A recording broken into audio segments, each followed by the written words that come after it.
You were all there. Do you remember?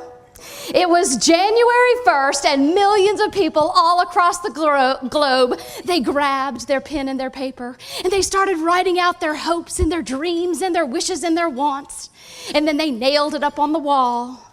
And then they began to wish upon a star that maybe, just maybe, by sheer willpower, maybe a little divine providence, that maybe they would win this race, and this would be the year that they would reach their goals and their dreams.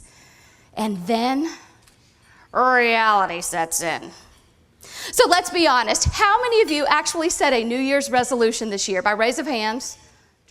I remember at the beginning of this year, I was going to change the world, so I decided, all right, I'm setting my alarm clock for 4:30 a.m. That's Eastern time, folks. I get bonus points for that. Eastern time, I'm going to get up, I'm going to run 3 miles, I'm going to come home, cook a healthy breakfast, do my taxes, and show up to work an hour early. And do you know what actually happened? Yeah, the 63rd time I pressed the snooze button, I called in sick, and I work for myself. So folks, it's real easy to set the goal, but it's a little bit harder to achieve it. So what I'm going to ask you to do is just to go through a little exercise with me. So what we are going to do, everyone can see me, we are going to play the childhood game, Simon Says. All right, Simon Says, hands up. Simon Says, wave them in the air. Y'all, I can't see with the lights. Wave them big so I can see them. Okay, if you're waving them big, have a seat. Simon didn't say. All right, how much time do I have? All right, y'all, let's start over. Put your hands down and we'll go again. If your hands are down, have a seat. Simon didn't say. So I'll give you an example. In the Simon Says game, you have to be absolutely perfect in order to win and to reach the goal of winning the game, right? So sometimes that's the tough thing in life and in our business, is that we feel like if we are not absolutely perfect, then we don't win. So my husband and I decided to buy a small business. And we actually had a 5-year plan to buy it, build it, and sell it, and we actually did that in 4 years. So the reason I share that with you is because what I'm teaching you today is not just some research or something that sounds good. It's because I've actually lived it. I've actually done this. I've actually practiced what I'm teaching you, and I know that it works. So it comes from the heart. So the first thing that we had to do with this business is clarify our core values. Now, once we sold the business, we decided to take a 30-day road trip. Why? I'm not real sure, since we've been working together for 24/7. And by the way, y'all, we are still married. Anybody worked with their spouse before? Do not comment on that. Okay, Lisa, thank you.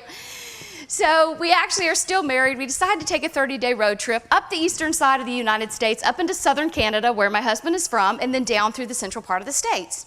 So 30 days takes some planning, would you agree? So how many of you are familiar with the AAA triptych? Okay, a few of you have heard this. For my millennials in the room, this is the original GPS. Right here it is, baby. This is the original GPS. What AAA basically did is they took the entire map of the United States and Canada, they cut it down into these, put it together, and then they used a highlighter to highlight your route. It was really kind of cool because it had the tollways and the speed traps and where a campground was, a gas station, construction. So it was basically the only GPS we had at the time. So my husband and I are traveling up in New England.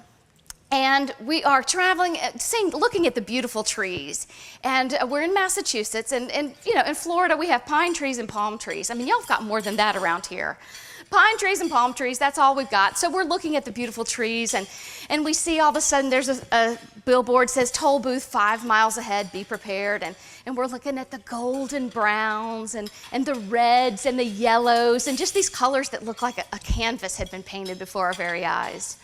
And then we see another billboard, toll booth 2 miles ahead, be prepared. And then eventually, of course, toll booth 1/2 mile ahead, be prepared. And so what do you think we do right when we get to the toll booth?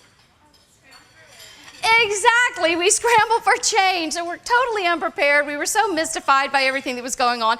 So we scramble for change, we give it to the lady, the big arm goes up, we go through, and there it was.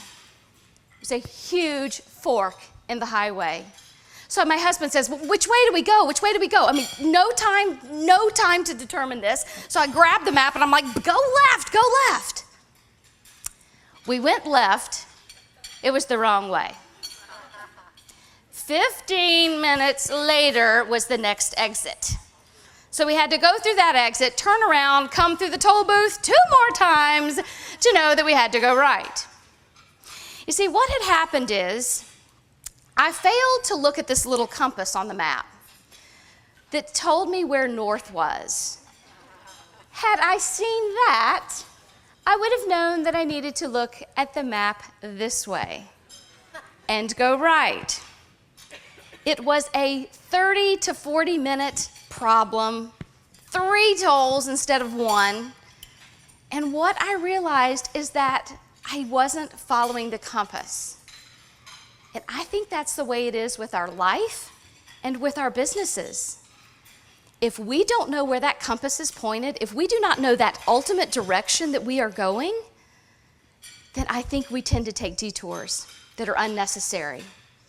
We make costly mistakes by veering off at some shiny, sparkly thing over here when it doesn't really match the core values and the purpose of us personally and of our companies and even with the clients that we serve and their core values and their mission.